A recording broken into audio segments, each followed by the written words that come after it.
So for 37 years, I focused my practice on business and investment-related litigation, state court, federal court, and arbitration. Became a mediator about 23 years ago and have mediated while keeping mostly occupied with litigation.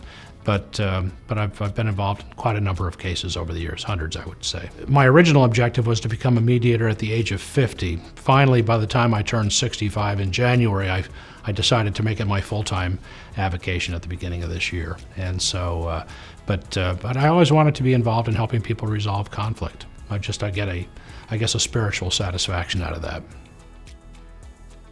So I would say 80% of the cases I handle are business disputes and investment-related disputes.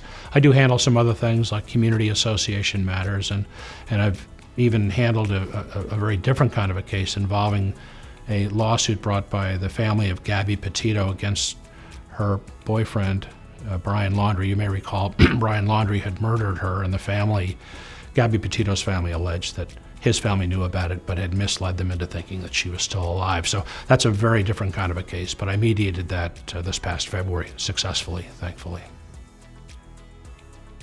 Facilitative. In Florida, certified mediators, those who are certified by the Florida Supreme Court like I am, are required to be facilitative mediators. Now that said, particularly when it comes to the business and investment cases, very often the lawyers and the parties will probably get a sense of an evaluative instinct I have just by virtue of the way I ask questions.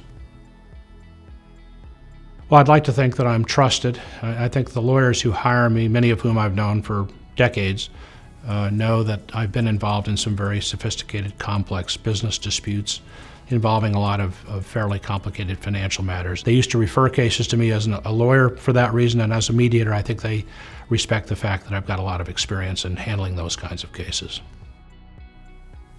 I think a mediator has to be empathic. I think a mediator has to be authentic. I think a mediator has to genuinely care about the efforts that they make to try to help parties resolve cases. A mediator needs to be very well prepared.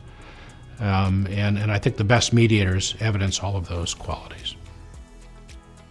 I travel a lot worldwide. I've been around the world 5 times in the last 18 months, as an example, since I started to wind down my law practice.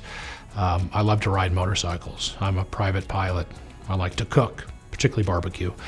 So I have a lot of interests. I love to read. And I'm actually working on my first novel right now. So I have a lot of different interests, which is why mediation actually lends itself to all that, because I have more time to do that, unlike working the much longer hours that I was doing in private practice.